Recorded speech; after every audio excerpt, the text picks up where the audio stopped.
A NATO traçou vários pontos, mas há aqui três centrais para esta cimeira de Washington.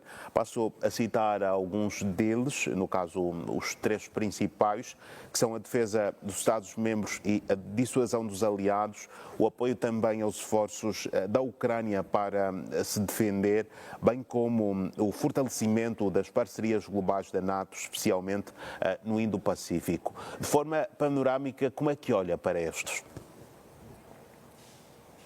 Bem, são as três vertentes essenciais de consolidação da segurança dos Estados da NATO no espaço tradicional da NATO, no caso concreto no Atlântico Norte, e também o apoio à Ucrânia, porque é o perno, o elemento central também para garantir que a Ucrânia possa resistir e existir face ao conflito com a Rússia. E já no Indo-Pacífico é mais uma estratégia dos Estados Unidos de contenção, da provável contenção da influência, da extensão da China naquele corredor geográfico. São os três pilares essenciais, mas dentre esses existem depois outros, são complementares, mesmo, por exemplo, no que toca aos comandos que vão sendo estabelecidos, mesmo no Atlântico Norte, nos Estados-membros da organização, com vista a garantir que a NATO tenha, por exemplo, uma capacidade de reação efetiva. Foi discutido recentemente a criação de um comando de género, que poderá ter, como dizem, a base na Itália, isto é, uma força de reação rápida da NATO para eventuais respostas que possam constituir ameaça aos Estados-membros da organização. Em relação ao Indo-Pacífico, o receio que existe da parte da China e também dos Estados da Ásia Central, daí a recente reunião da Organização de Xangai, é que ela vai se expandindo para o Indo-Pacífico, tentando abocanhar para os seus seis Estados que fazem parte da Ásia Central e também dos Estados do Indo-Pacífico.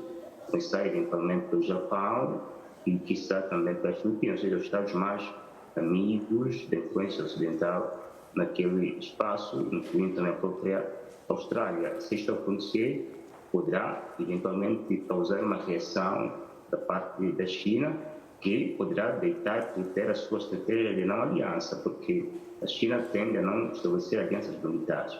Isso foi patente na última visita que o presidente Putin fez, na declaração final que foi estabelecida, e também na reunião do Xangai, onde os Estados comprometem a não estabelecer alianças militares, mas desde que os Estados fronteiriços que garantem uma espécie de Estado tampão não entrem para alianças militares de países rivais ou países antagônicos, no caso concreto, Estados da Ásia Central, que é uma espécie de fronteira terrestre, aérea, cibernética que existe entre o mundo ocidental, a Rússia e a Ásia ou o Indo-Pacífico.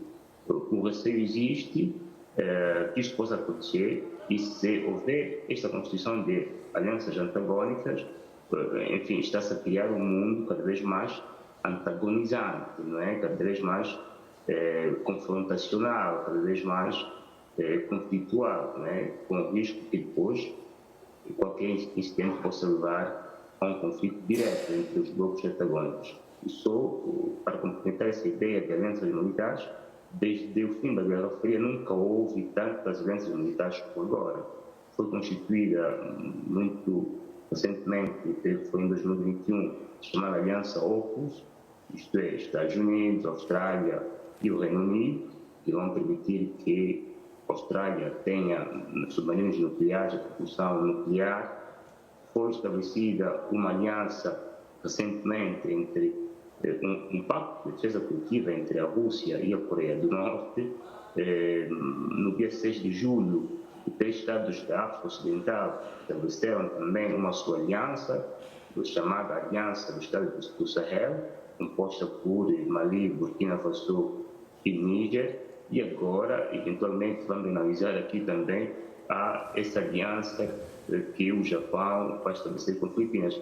Está-se a criar aqui um cenário tal de grupos antagônicos com o fim último do conflito, quando os Estados poderiam utilizar todo o poder de barganha, poder diplomático, para sanar as divergências que têm.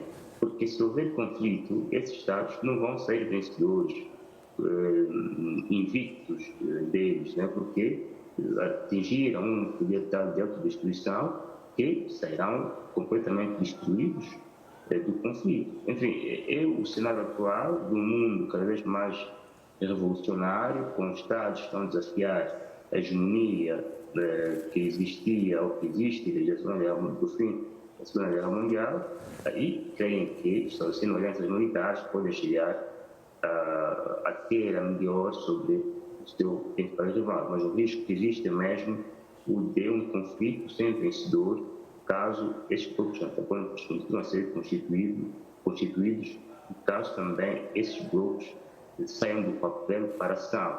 Se saírem do papel para a ação, teremos uma confrontação sem igual, com riscos de destruição de parte da humanidade, porque, felizmente, nem todos os países do mundo estão nessas alianças, né? Poderão eventualmente sofrer efeitos colaterais em caso de um conflito internacional, mas alguns sairão ilesos e eventualmente continuarão a levar a cabo a história da humanidade, se os outros se destruírem por causa das suas divergências militares ou políticas antagônicas, que fazem parte da própria dinâmica das relações internacionais e não só. Certo.